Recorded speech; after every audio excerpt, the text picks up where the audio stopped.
चैतन्य स्वभावी भगवान आत्मा अनादि अनंत शुद्ध चैतन्य मात्र है, ज्ञान मात्र है। मैं शुद्ध चैतन्य मात्र, ज्ञान मात्र भगवान आत्मा हूँ।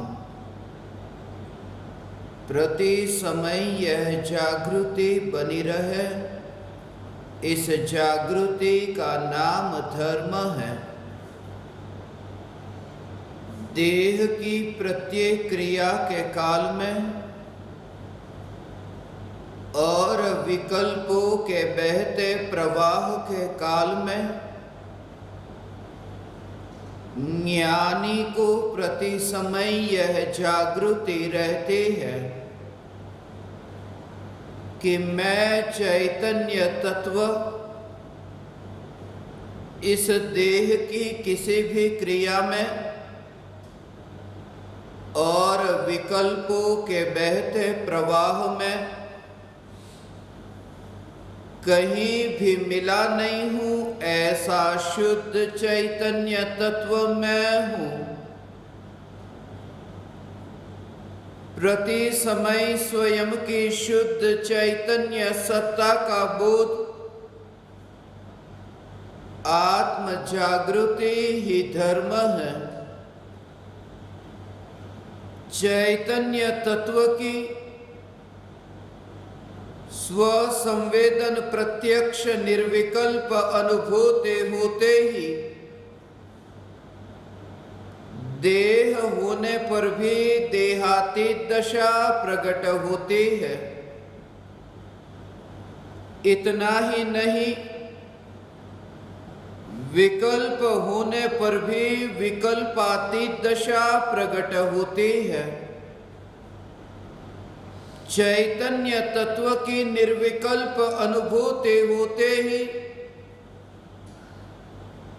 आत्मा में अतीन्द्रिय आनंद का सागर उछलता है। फिर भी ज्ञानी की दृष्टि उस अतीन्द्रिय आनंद के सागर की ओर भी नहीं जाती, जिस अतीन्द्रिय आनंद के सागर का अभी अभी जन्म हुआ है, और दृष्टि चैतन्य तत्व पर ही टिकी रहती है,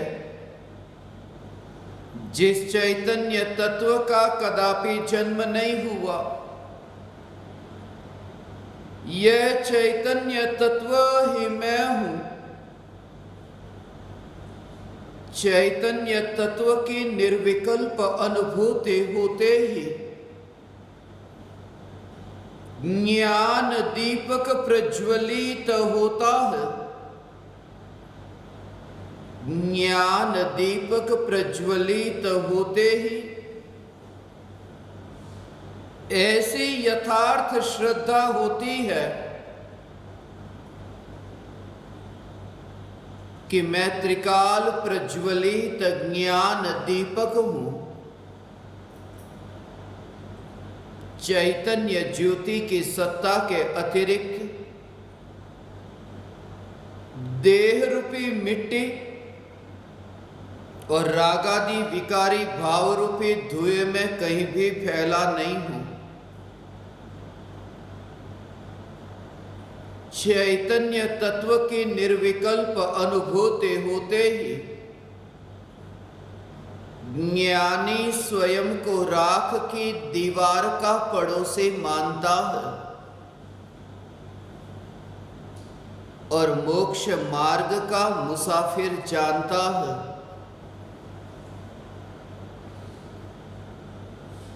चैतन्य तत्व की निर्विकल्प अनुभूति होते ही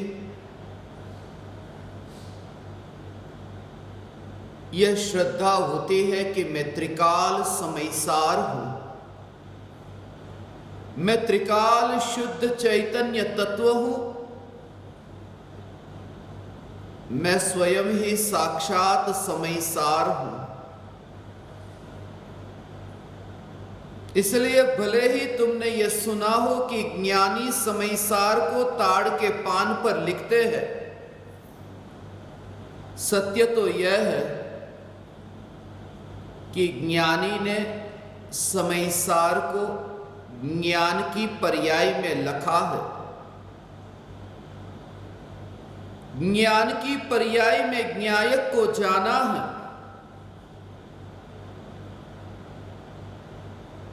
आकाश की वह उड़ान भरी है जहां ये देह रूपी बादल बहुत नीचे रह जाते हैं, जहां तुम्हें कोई याद दिलाने वाला चाहिए। अज्ञान अवस्था में यह हालत है, तुम्हें याद दिलाने वाला चाहिए कि तुम देह नहीं हो। आत्मा की अनुभूति होते ही चैतन्य की मस्ती ऐसी प्रकट होती है, कोई याद दिलाने वाला चाहिए कि देह भी है। ऐसी स्वरूप की मस्ती तुमने स्वयं को दिगंबर स्वरूप अनुभव किया। आचार्य कुंद कुंद देव दिगंबर संत, तुम स्वयं ही दिगंबर सत ऐसे चैतन्य तत्व को अनुभव कर चुके। मैं स्वयं दिगंबर हूं, तुम स्वयं दिगंबर हो। यह दिगंबर की यथार्थ श्रद्धा, इसी का नाम समयसार की श्रद्धा है। दिगंबर किसे कहते हैं? दिशा ही जिसके अंबर है वह दिगंबर। वो तो देह की बात हुई कि दिशा ही जिनके अंबर है, वस्त्र है, वे दिगंबर है। मगर यह जागृति रहे कि दिशा मुनिराज से न्यारी है। जैसे दिशा ही मुनिराज के अंबर है, मगर श्रद्धा में यह है कि दशा ही ज्ञानी के अंबर है। बाहर में जो दिशा दिखती है, भीतर में वह दशा दिखती है।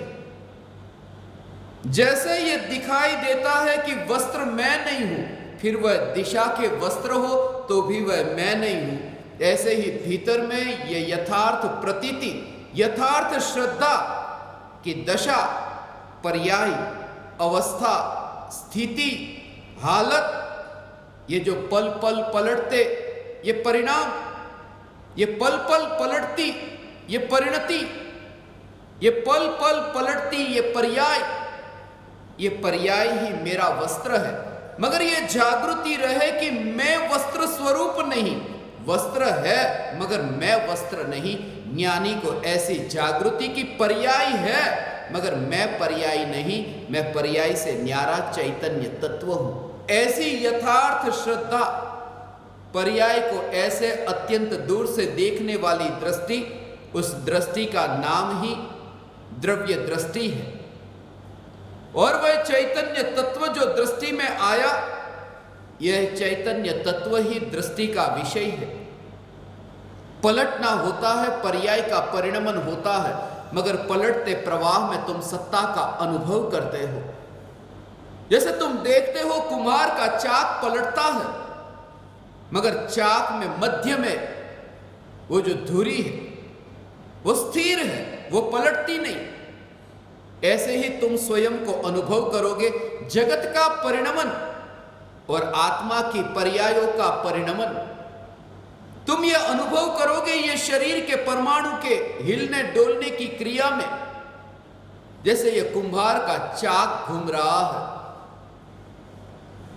उन विकल्पों के परिणमन में तुम अनुभव करोगे कुम्हार का चाक घूम रहा है, चक्कर काटता है।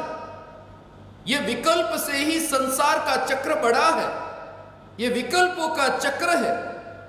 कुम्हार के चाक, उसे हम चक्र कहते हैं। यहां पर तरह तरह के विकल्प, उन विकल्पों का चक्र। आज जो विकल्प मेरे हैं कल तुम्हारे होंगे, ऐसे ही विकल्प तुम्हें भी उत्पन्न होंगे। आज जो विकल्प तुम्हें उत्पन्न होते हैं वह कल मुझे भी उत्पन्न होंगे। इस जगत में ऐसा कोई विकल्प नहीं जो मुझे उत्पन्न हुआ हो। और ये यात्रा होती रहती है, पहुंचते कहीं पर भी नहीं, क्योंकि ये विकल्पों का चक्कर है। ये विकल्प वर्तुलाकार है, जैसे कुम्हार का चाक वर्तुलाकार है। और वर्तुलाकार विकल्पों से कहीं पहुंचा नहीं जा सकता।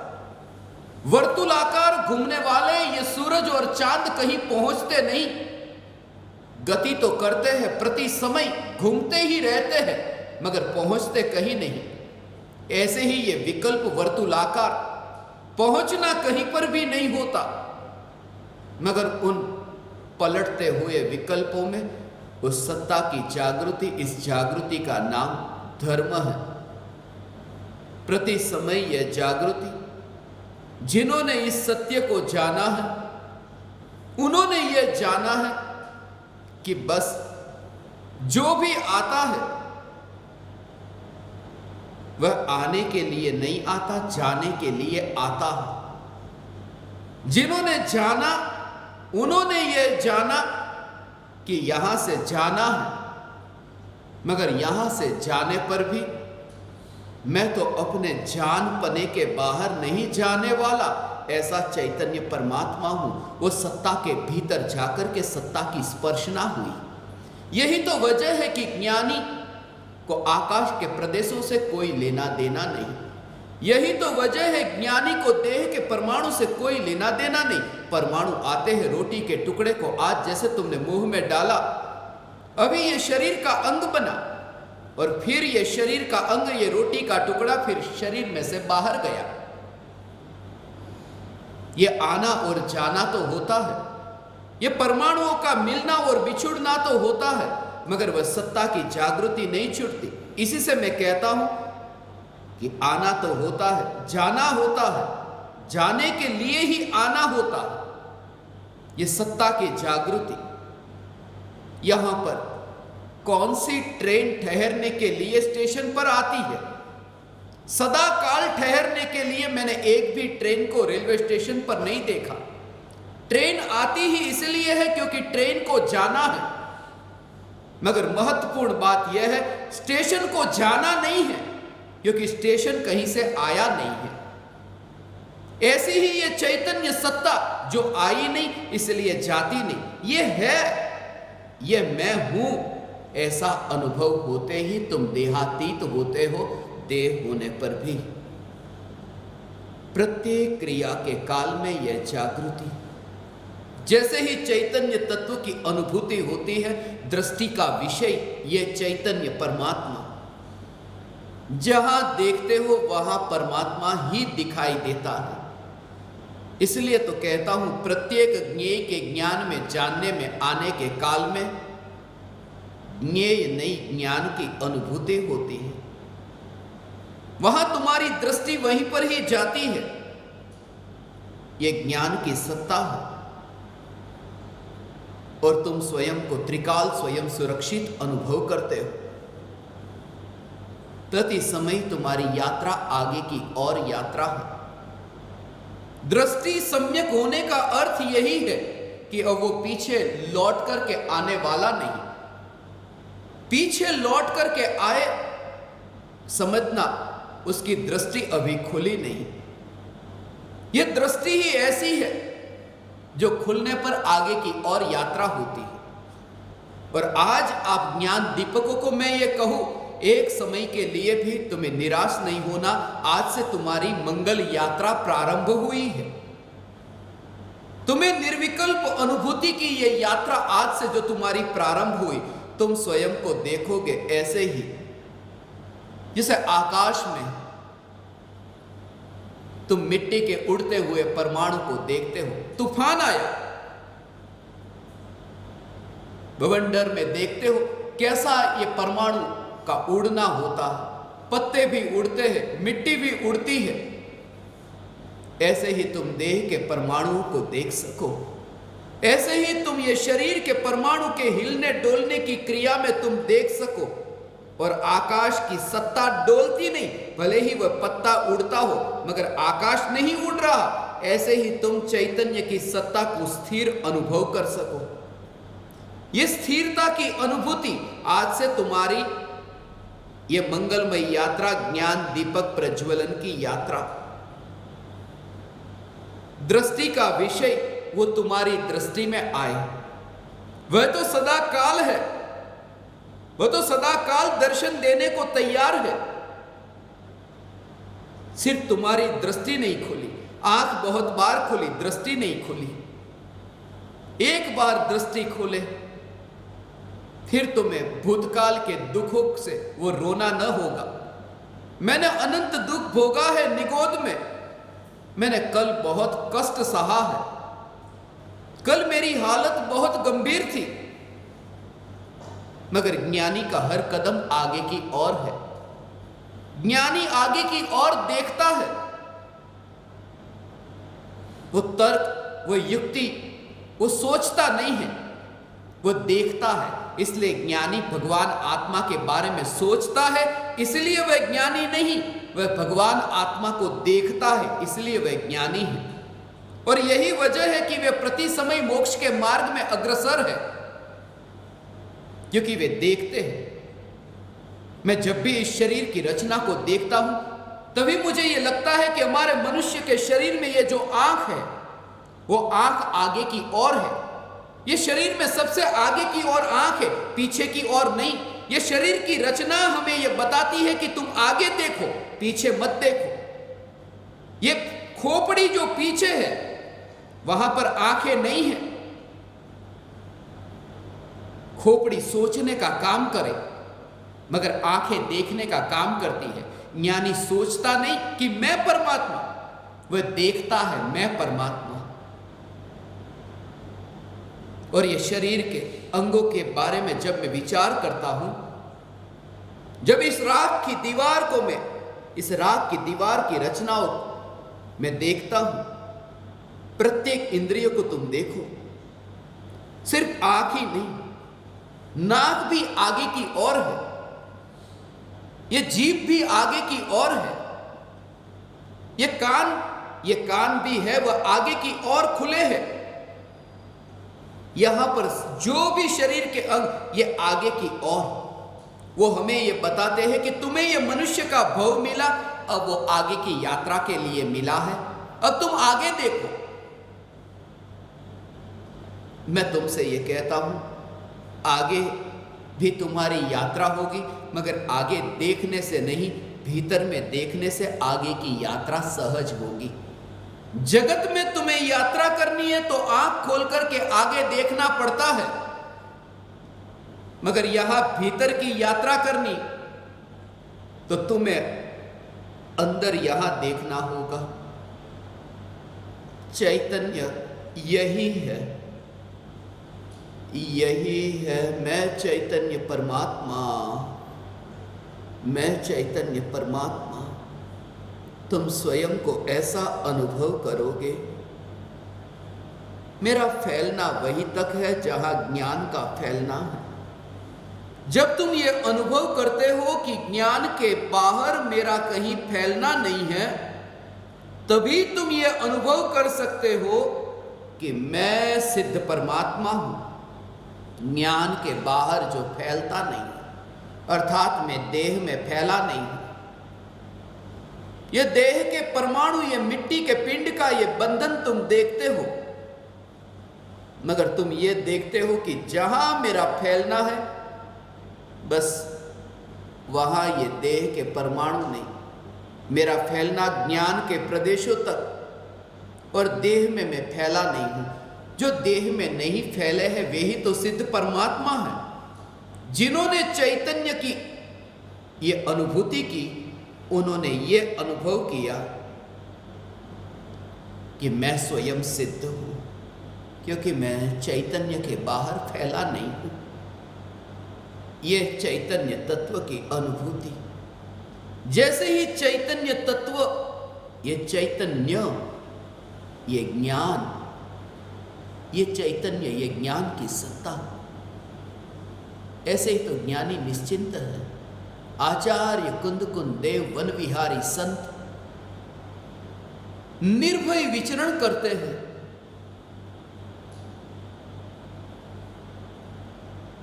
यही तो जागृति, यही तो जागृति का जोर है।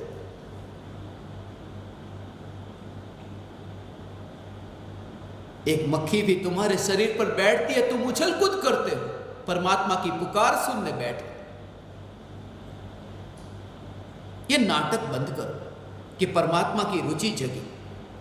मुनिराज को याद करो जिनके शरीर पर मक्खी नहीं मधुमक्खियां बैठे, मगर ये जागृति की मधुमक्खी का जो कांटा, वो कांटा यदि चुभे बहुत पीड़ा पहुंचाता है, नहीं पहुंचाता मुझे वो मधुमक्खी का कांटा, क्योंकि ये मधुमक्खी ऐसे विकल्प की उत्पत्ति के काल में विकल्प का कांटा, जिस सत्ता को कोई असर नहीं पहुंचाता, वह सत्ता मैं हूं। उस जागृति के बल पर ज्ञानी देहातीत है। ये देहातीत देह होने पर भी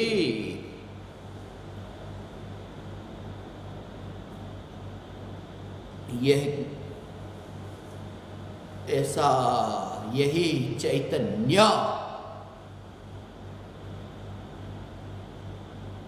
एक समय की निर्विकल्प अनुभूति और चैतन्य परमात्मा जो दृष्टि में आया, एक समय की निर्विकल्प अनुभूति से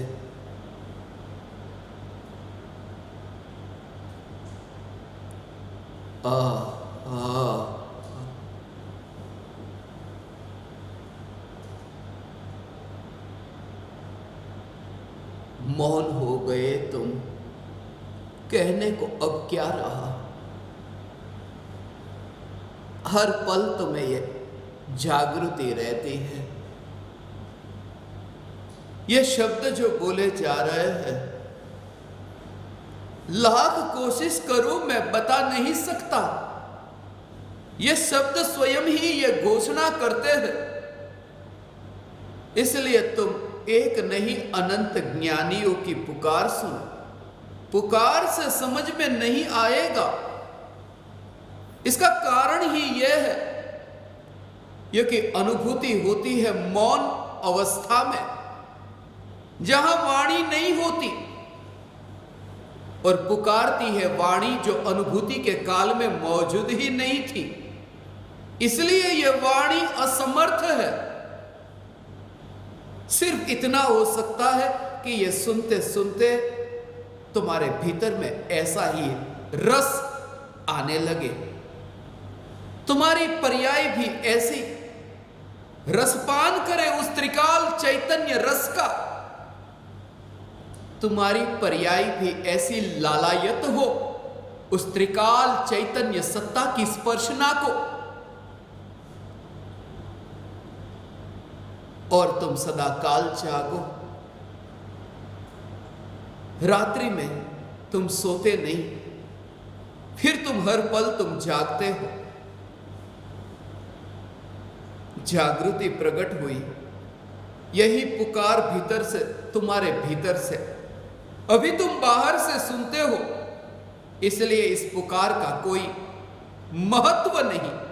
जब तुम्हारे भीतर से वह पुकार उठे कि हाँ मैं चैतन्य, ये आचार्य कुंद देव की संपत्ति।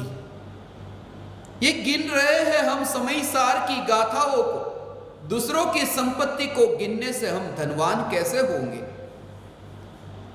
स्वयं को अनुभव करना होगा।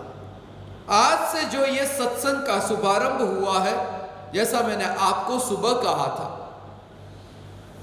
पर्युषण महापर्व के इन पावन दिनों के दौरान 20 दिनों तक हम रोज एक अलग अलग शास्त्र पर सत्संग करेंगे, स्वाध्याय करेंगे, और शाम के समय उस शास्त्र से संबंधित जो सिद्धांत है उस सिद्धांत पर जो गूढ़ रहस्य है, उन रहस्यों पर चर्चा करेंगे। शाम का जो सत्संग का विषय हमने रखा है वो सिद्धांत रखा है, मगर इस सिद्धांत को तुम 20 दिन तक सुनना। इस सिद्धांत को तुम विज्ञान के सिद्धांत की भांति मत समझना। न्यूटन ने जो खोज की है ग्रेविटी, गुरुत्वाकर्षण के सिद्धांत की जो खोज की, आइंस्टीन ने जो खोज की, वैज्ञानिकों ने विज्ञान के क्षेत्र में जिन जिन सिद्धांतों की खोज की है, मैं आपके सामने रोज शाम को उन सिद्धांतों के बारे में न कहूंगा, क्योंकि विज्ञान के सिद्धांत और धर्म के सिद्धांत दोनों की यात्रा ही अलग अलग है। अलग अलग नहीं, बिल्कुल विपरीत है। न्यूटन ने जो खोजा, एक बार खोज लिया। गुरुत्वाकर्षण का सिद्धांत जब न्यूटन ने खोजा, उसके बाद आज देखते हो उस सिद्धांत के बारे में बच्चे स्कूल में पढ़ते हैं, कॉलेज यूनिवर्सिटी में बच्चों को पढ़ाया जाता है। सिर्फ पढ़ना है। न्यूटन ने खोजा और दूसरे लोग क्या करते हैं? वे खोजते नहीं हैं, वे सिर्फ पढ़ते हैं, वे सिर्फ समझ लेते हैं, परीक्षा दे देते हैं, पास हो जाते हैं, वे खोजते नहीं हैं। यह हुआ विज्ञान का सिद्धांत। खोजने वाला एक है और बाकी पूरी जो कतार है वो पढ़ने वालों की है। धर्म का जो सिद्धांत है, यहां पर एक खोजने वाला और बाकी सब पढ़ने वाले, ऐसा नहीं हो सकता। यह सिद्धांत ऐसे है, प्रत्येक साधक को स्वयं खोज करनी होती है। यहां प्रत्येक साधक स्वयं एक वैज्ञानिक है, क्योंकि प्रत्येक साधक स्वयं ज्ञान शक्ति से संपन्न है। प्रत्येक साधक का स्वयं का साध्य है। शाम के समय हम सिद्धांत पर चर्चा करेंगे, और आज हमने सुबह चर्चा की थी आचार्य कुंदकुंद देव के ग्रंथाधिराज समय सार पर। आप लोगों ने यह सुना होगा, समय सार की स्तुति गुणगान सुने होंगे। बनाऊ पत्र कुंदन ना, रत्नो ना अक्षरो लखी, तथापि कुंद सूत्रो ना, अंकाये मूल्य ना कदी। ये आचार्य कुंदकुंद देव सुवर्ण पत्रों पर रत्नों के अक्षरों से समय सार लिखा जाए तो भी समय सार का मूल्यांकन नहीं किया जा सकता।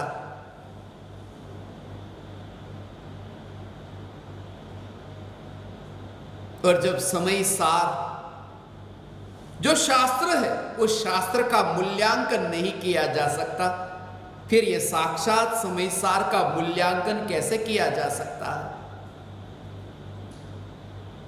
यह मूल्य से नापा जाए ऐसा समय सार नहीं है। ग्वालियर के एक राजा की मुझे घटना अभी स्मरण में आई। राज्य में एक नृत्यांगना थी, बहुत प्रसिद्ध थी, वाह वाह होती थी उसकी। राजा को स्वयं ही ये विचार आया, इतनी तारीफ हो रही है तो मैं जाता हूं उस नृत्यांगना का नृत्य देखने के लिए। पूछवा, वहां पर जाकर के पूछवाया कि जाओ, राजा आ रहे हैं, राजा नृत्य देखना चाहते हैं, कितना लोगी? उसने कहा साधारण व्यक्ति यदि मेरे पास आता है तो मैं 1 स्वर्ण मुद्रा लेती हूं, मगर सम्राट यदि मेरे पास आए तो मैं 1000 स्वर्ण मुद्रा लूंगा। सम्राट को जब यह समाचार मिले, सम्राट 1000 स्वर्ण मुद्रा के साथ में उस नृत्यांगना के वहां गए और नृत्यांगना के चरणों में ही ये 1000 स्वर्ण मुद्रा रखी और तुरंत ही वहां से वापस लौट आए। नृत्य नहीं देखा। नृत्यांगना को अपमान लगा कि कोई दाम ऐसे ही देकर चला जाए और नृत्य न देखे। बहुत दुख भी हुआ। सम्राट था, क्या करती। बहुत रोई, रोते रोते पीछे महल तक आ गई। कहा कि आपने मेरा अपमान किया है, आपने 1000 स्वर्ण मुद्रा तो दे दी, मेरा नृत्य नहीं देखा। सम्राट ने कहा, मैं तुम्हारा नृत्य देखना चाहता था, मगर मैं तो ऐसा नृत्य देखना चाहता था कि जिस नृत्य का कोई मूल्य न हो, मगर तुम्हारे नृत्य का तो मूल्य है 1000 स्वर्ण मुद्रा, और जिसका भी इस जगत में मूल्य होता है वो महिमावान नहीं हो सकता। इसलिए समयसार के लिए यह कहा कि समयसार की तुलना ही नहीं हो सकती रत्नों से, स्वर्ण से। चेतन की तुलना पुद्गल से कैसे हो सकती है, जिनके लक्षण ही विपरीत है, एक चेतन एक अचेतन। समयसार में आचार्य कुंदकुंद देव ने जिन शब्दों में आत्मा का स्वरूप समझाया है, उन शब्दों को तुम मत पकड़ना, क्योंकि ये शब्द तो बदलते जाते हैं। जैसे जैसे काल आगे जाता है ये वाणी बदलती जाती है। शब्द सदा एक से नहीं रहते। इसलिए यदि परम कृपालु देव ये कहते हैं कि देह होने पर देहातीत, मगर मैं तुमसे ये कहता हूं, राख की दीवार के पड़ोस में रहकर भी चैतन्य महल में उनके शब्द कुछ और थे, मेरे शब्द कुछ और है, और तुम्हारे शब्द और होंगे। शब्दों को मत पकड़ना। ये जो परमात्मा की पुकार है, ये कपड़े हैं, ये शब्द कपड़े हैं, भावों के कपड़े हैं। भाषा जो है वह भाषा भावों के कपड़े हैं। कपड़े को मत देखना, एक ही कपड़े को पकड़ करके मत रखना। कपड़े नए नए होंगे। बचपन में जो तुमने कपड़े पहने फिर वही कपड़े ना होंगे, बाद में नए कपड़े होंगे, क्योंकि काल जैसे आगे बढ़ता है कपड़े बदलते हैं। हाँ, कपड़े नहीं बदलने पड़ते यदि वो कपड़े मुर्दे के होते, क्योंकि मुर्दे में अब कोई विकास नहीं। जहां विकास है वहां कपड़े बदलेंगे। जहां काल आगे बढ़ता है, जहां विकास है, वहां ये शब्द बदलेंगे, मगर शब्द की पकड़ नहीं। कभी प्राकृत भाषा थी, कभी संस्कृत भाषा थी, आज गुजराती आई, हिंदी, अंग्रेजी, मगर भाषा की पकड़ नहीं। यहां तो पल पल ये काल का परिणमन हो रहा है। ये संसार पल पल पलट रहा है। ये जगत तालाब की भांति नहीं है। ये जगत कोई डबरा नहीं, ये जगत तो है एक सरिता की भांति। जगत है एक गंगा। और इसलिए परमात्मा की पुकार को, जिनवाणी मां को हमने तालाब नहीं कहा, हमने गंगा कहा। जिनवाणी माता को ज्ञान की गंगा कहा, क्योंकि जो बहती ही रहती है वही वही नहीं रहती, बदलती रहती है, मगर भाव वही रहता है।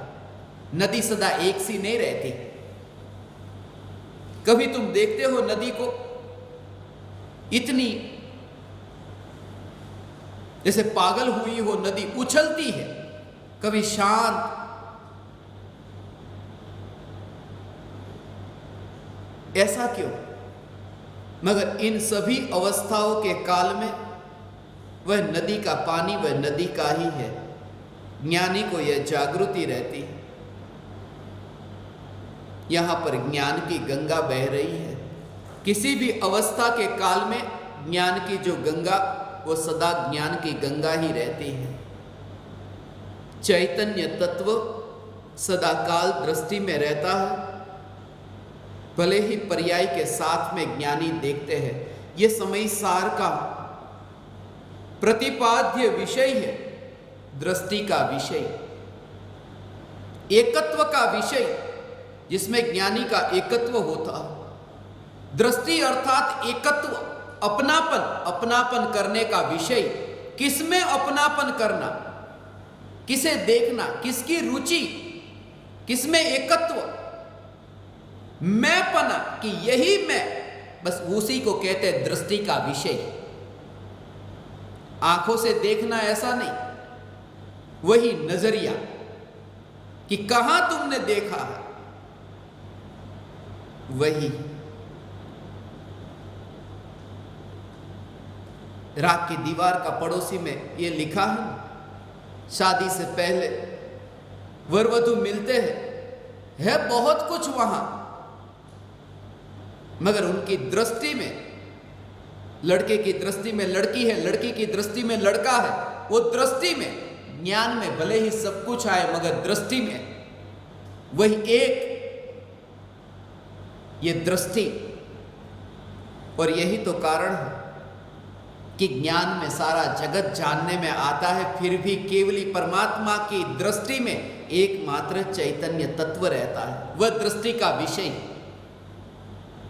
यथा योग्य व्यवहार करते हैं, मगर फिर भी दृष्टि, समर्पण, अपनापन एकमात्र चैतन्य के प्रति रहता है, सबके साथ में। मगर भीतर में वह जागृति, समर्पण करने योग्य तो यहां परमात्मा है, जो सम्राट का सम्राट यहां बैठा है। अज्ञानी का पूरा जीवन ऐसे बीतता है। एक सम्राट के बारे में मैंने सुना था, अपने महल में जितनी भी संपत्ति थी, आग लगी, सब संपत्ति को बचा लिया, एक भी वस्तु को जलने न दिया। मगर जब पता चला कि सम्राट खुद जल गया, संपत्ति तो बच जाती है, सम्राट जल जाता है। लगेगा वो सम्राट कैसा मूर्ख होगा। यहां प्रत्येक अज्ञानी की यह हालत है। धन बच जाता है, यहां संपत्ति, पुत्र पत्नी, परिवार, ये सब यहां बच जाते हैं, स्वयं ही विदा हो जाता है। और समझदार वह है जो जाग गया। समझदार एकमात्र चैतन्य तत्व के प्रति सर्वस्व समर्पण रहता है, अनंत के साथ में, मगर दृष्टि है एक की ओर। अनंत कौन? ये देह के परमाणु, ये अनंत परमाणु अनंत के साथ में रहता है, मगर भीतर में रहता है, अनंत के साथ नहीं रहता।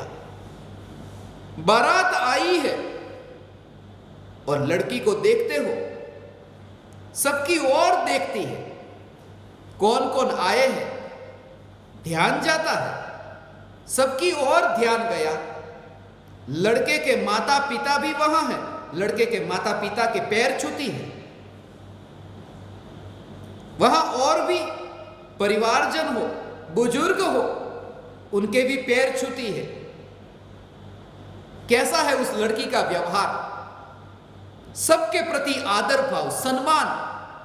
मगर जब वो वरमाला पहनाने का समय आएगा, सबको नहीं, एकमात्र अपने वो वर को, पति, वरमाला एक को पहनाई जाती है। व्यवहार सबके साथ होगा तुम्हारे जीवन में, मगर तुम्हारा जो सर्वस्व समर्पण, वो एकत्व, वो अपनापन, वो अभेद मिलन, वो चैतन्य के साथ होगा, जगत के साथ न होगा। इसी का नाम है चैतन्य तत्व ज्ञानी की दृष्टि में रहता है। चैतन्य तत्व ज्ञानी की दृष्टि का विषय है। और जैसे ही चैतन्य तत्व दृष्टि में आया कि ऐसा सहज जीवन प्रारंभ हुआ। आज तक तुमने बहुत धर्म किया, व्रत कर, तप कर, शील संयम से, मगर वो धर्म नहीं, धर्म के नाम पर एक भ्रम था। बहुत प्रतिज्ञाएं ली, बहुत कसम खाई, मैं धर्म के मार्ग पर यात्रा करूंगा, मैं सच्चे मार्ग पर यात्रा करूंगा। कसम तुमने बहुत खाई, मगर हो न सका, सत्य के मार्ग पर यात्रा हो न सकी। यही कारण है, क्योंकि कसम कौन खाता है? अंधा कसम खाता है, आंख वाला कसम नहीं खाता। जैसे मैं यहां बैठा हूं और यहां से मुझे बाहर निकलना है, मुझे यह दरवाजा दिखता है, मुझे कसम नहीं खानी पड़ती कि मैं दरवाजे से ही निकलूंगा, खिड़की से नहीं निकलूंगा, क्योंकि जिसे दिखता है उसे कसम खाने की क्या जरूरत। ज्ञानी ने मार्ग को देख लिया, इसलिए सहज यात्रा होती है। यह सहजता तुम्हारे जीवन में प्रकट हो, भीतर की, अंतर की मस्ती अभेद निर्विकल्प होकर। यह शरीर से छूटने का और कोई उपाय नहीं है, विकल्प से छूटने का, विकार से छूटने का और कोई उपाय नहीं है। विकार को देखने से नहीं, चैतन्य को देखने से ये ज्ञान का दीपक प्रज्वलित हो, जिससे वह अंधेरा मिटेगा। राग और द्वेष का घना अंधेरा, मगर याद रहे अंधेरे को देखने से अंधेरा नहीं मिटता। छोटी सी ऐसी ज्योति जले कि अंधेरा गायब हो जाता है। तुम विकार को देखते ही मत रहना, क्रोध क्रोध क्रोध, इसे देखते ही मत रहना। सिर्फ इतना कि मैं चैतन्य, कि तुम्हारा चैतन्य तत्व पर चैतन्य,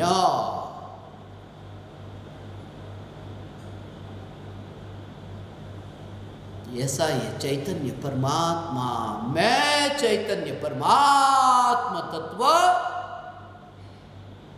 ऐसा है भगवान आत्मा।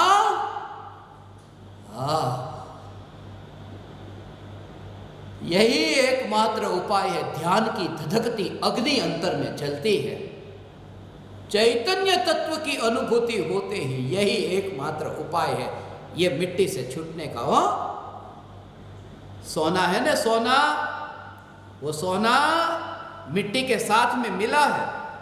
सोने के परमाणु को और मिट्टी के परमाणु को तुम अलग अलग करना चाहो, अलग अलग हो ही नहीं सकते। सोने को अलग करो, मिट्टी को अलग करो, कैसे होंगे? ये विधि नहीं है। आत्मा और शरीर को अलग करना चाहो मगर अलग हो ही नहीं सकते। सिर्फ एक उपाय है कि उस मिट्टी के साथ में मिले हुए सोने को आग में डालो।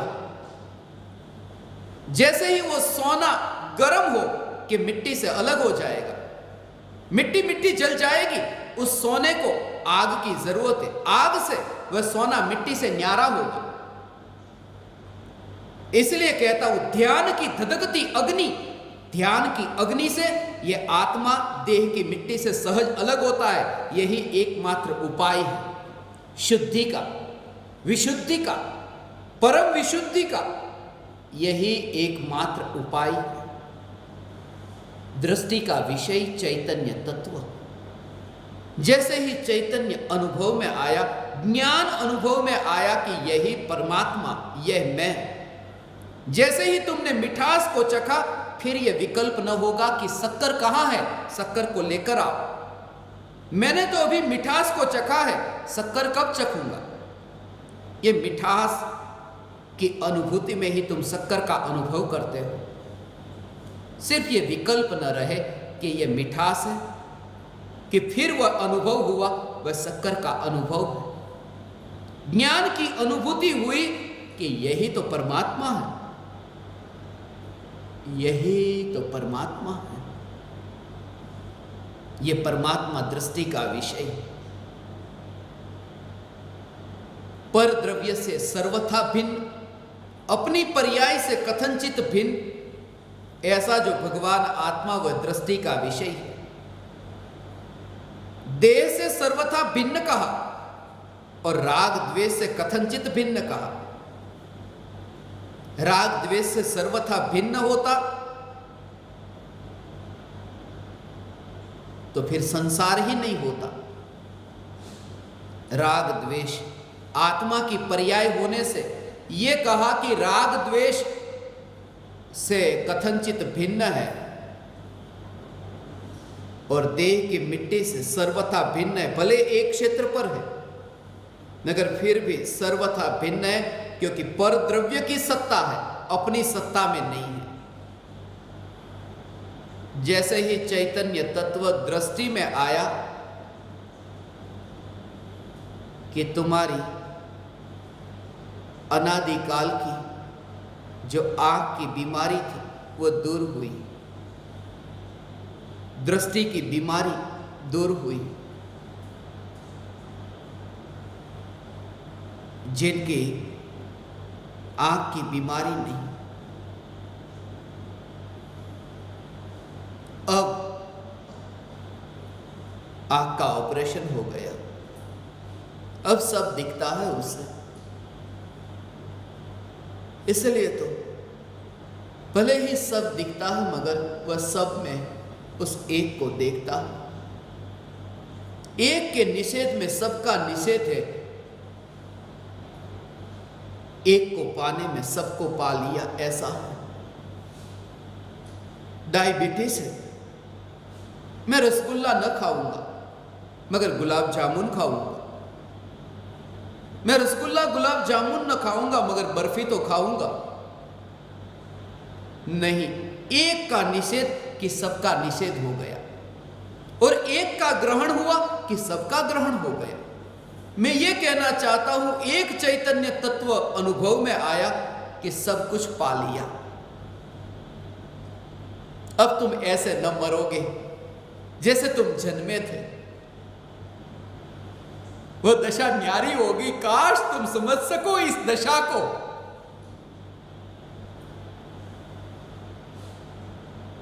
कुछ नया नहीं होता, वही धारा चलती रहती है, वही स्थिरता, वही सत्ता की मस्ती चलती रहती है। हे चैतन्य परमात्मा, हे ज्ञान दीपक,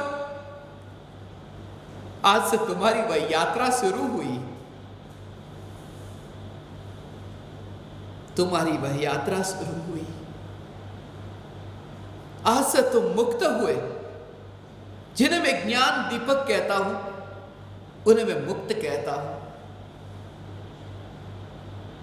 जो अब जाति और वेश के भेद से मुक्त हुए, जो अब संसार और समाज में ये जो भेद, उन भेदों से मुक्त हुए। बचपन से तुम्हारे दिमाग में डाल दिए गए थे जो भेद, उन भेदों से तुम मुक्त हुए। तुम्हारी वह यात्रा शुरू हुई। अब तुम सच्चे अर्थों में कहो तो तुम वैष्णव हुए। गांधी जी ये गाते थे, वैष्णव जन तो तेने कहिए, पीड़ पराई जाने रे। वैष्णव उसे कहते हैं।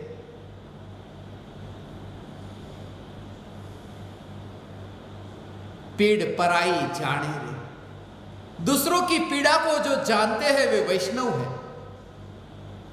कोई भूखा है, कोई प्यासा है, कोई पीड़ित हो रहा है, उसकी पीड़ा को कोई जाने, पराये की पीड़ा को जो जानता है वो वैष्णव है। मैं ये नहीं मानता, ये बात ठीक नहीं।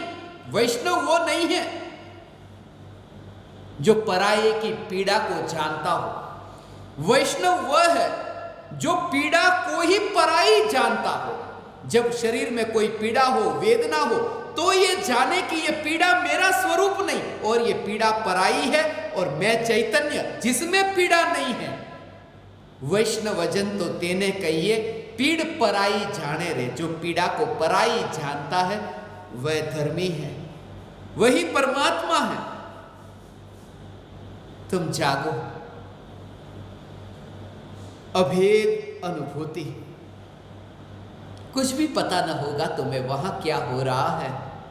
चैतन्य दृष्टि में होना, इसका नाम यह है। देह छोड़ोगे, परिवारजन होंगे तुम्हारे आसपास, मगर तुम्हें पता नहीं। तुम्हारी दृष्टि ऐसी, चैतन्य की दृष्टि, जाने से पहले ही जो चला गया उसे मैं ज्ञानी कहता हूं। जो यहां दिखता होने पर भी जो यहां नहीं रहता, हाजिर होने पर भी गैर हाजिर होगा,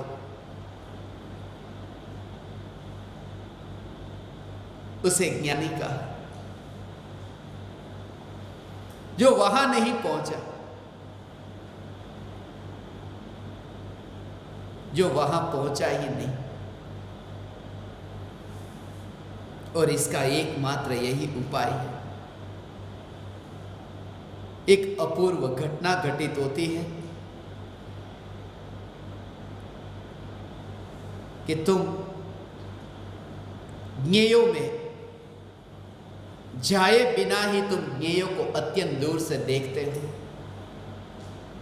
वहां पहुंचे ही नहीं और तुम देखते हो। मैं किन ज्ञेयों की बात करता हूं? विकल्प के ज्ञेयों को। जैसे ही मैं चलता हूं, तुम बोलोगे चलो मैं चलता हूं, मैं खाता हूं, मैं पीता हूं। ऐसे जो विकल्प होंगे, उन विकल्पों को ज्ञेय कहा, और तुम ये देखोगे कि विकल्प रूपी जो ज्ञेय है, उन विकल्पों में न जाने वाला ऐसा मैं, इसलिए मैं वहां जाकर के नहीं, मैं ज्ञान में ही ज्ञान को जानता हूं। ऐसी दृष्टि, यह अपूर्व चमत्कार है, इसे मैं चैतन्य चमत्कार कहता हूं। और इसका एकमात्र यह उपाय है तत्व विचार, जो आपको मैंने ध्यान से पूर्व तत्व विचार कहा। जैसे तुम देखते हो ना, तुम उस कमरे में न गए, जैसे यहां पर कैमरे लगे हैं और तुम टेलीविजन में देखते हो, तुम कंप्यूटर में देखते हो कि अंदर के कमरे में क्या हो रहा, वहां नहीं गए। सीसीटीवी कैमरा, उसको मैं सीसीटीवी कहता हूं। तुम्हें भी मैं यही बोध देता हूं, सीसीटीवी यही एकमात्र उपाय है।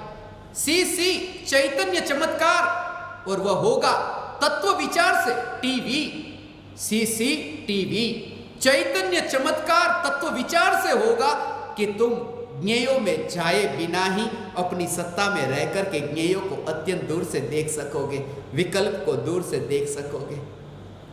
हे ज्ञान दीपक, दृष्टि का विषय आचार्य कुंदकुंद देव ने 415 गाथाओं में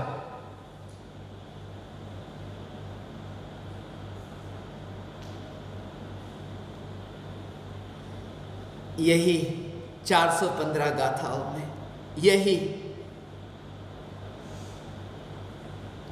कि देह में नहीं, राख की दीवार में नहीं,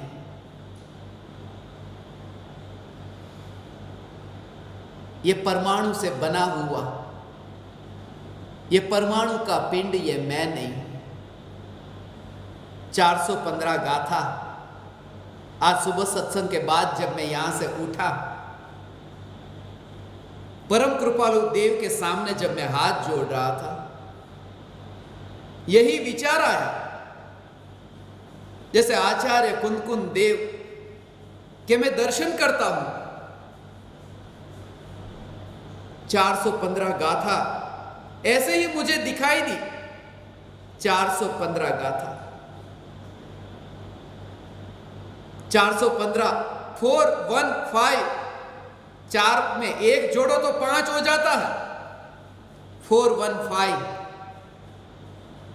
मैं जैसे ही हाथ जोड़ता था कि ये 4 उंगली में मुझे 4 दिखाई दिया, एक अंगूठी में 1 दिखाई दिया, और ये दोनों मिल जाए तो 5।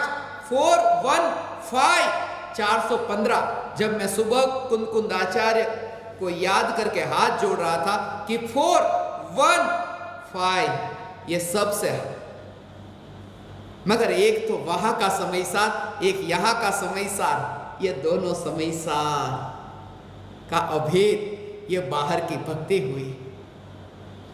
मगर भीतर की भक्ति तो कुछ न्यारी है। भीतर में तो तुम दर्शन करते ही नहीं हो। जिन्होंने चैतन्य को जाना उन्होंने चैतन्य के दर्शन नहीं किए।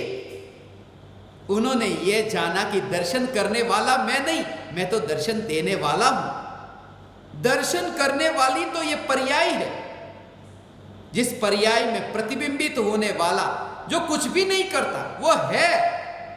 इसलिए मैंने दर्शन किया, ये बात ही व्यवहार की बात हो गई। फिर भी व्यवहार की भाषा समझाने के लिए आचार्य कुनकुन देव ने व्यवहार का भी स्वरूप बताया। व्यवहार का स्वरूप, निश्चय का स्वरूप समझाने के लिए व्यवहार के बिना, व्यवहार की भाषा का उपयोग किए बिना निश्चय का स्वरूप बताए कैसे? आत्मा बताया नहीं जा सकता, आत्मा के बारे में कुछ भी नहीं कहा जा सकता। यह भी तो कहना पड़ा ना, इतना तो कहना पड़ा ना। आज सुबह की यह घटना है। आज सुबह ही किसी ने व्हाट्सएप पर एक संदेश भेजा, आपके पास भी आएगा, घूम रहा है, पहुंचेगा कहीं पर भी नहीं, घूमता है वो संदेश। उस संदेश में यह लिखा था कि व्हाट्सएप जो ये एप्लीकेशन है वो परदेश की है, अमेरिका की है, वो बंद करो। और भारत की एप्लीकेशन जो है नमस्ते भारत, ये एप्लीकेशन का उपयोग करो। मुझे थोड़ी देर तो हंसी आ गई। उन्होंने कहा है कि नमस्ते भारत एप्लीकेशन को ही उपयोग करो, भारत की एप्लीकेशन का उपयोग करो। और ये संदेश भेजते हैं मुझे व्हाट्सएप में, जिस व्हाट्सएप को बंद करने के लिए कहते हैं उसी व्हाट्सएप से संदेश भेजा। मैं ये कहना चाहता हूं कि भले ही उसे छोड़ना है, मगर छोड़ने के लिए भी अवलंबन तो उसका ही लेना पड़ता है। व्यवहार को छोड़ना है, मगर व्यवहार को छोड़ने के लिए व्यवहार की भाषा का ही अवलंबन लेना पड़ता है। इसलिए ये ग्रंथाधिराज समय साध हमारी साधना का साधन, आराधना का साधन, हमारी मोक्ष की यात्रा के लिए ये एक साधन, ये समय सार है। आज हमें ये दृष्टि का विषय चैतन्य तत्व, उस पर सत्संग करने का अवसर प्राप्त हुआ। ऋण रहा आप समस्त परमात्माओं का, जिन्होंने मुझे सत्संग करने का अवसर दिया। मेरा इतना समय सत्संग में रहा, मैं आप समस्त परमात्मा को मेरे हृदय के अंतःकरण से प्रणाम करता हूँ। मेरे प्रणाम स्वीकार करें।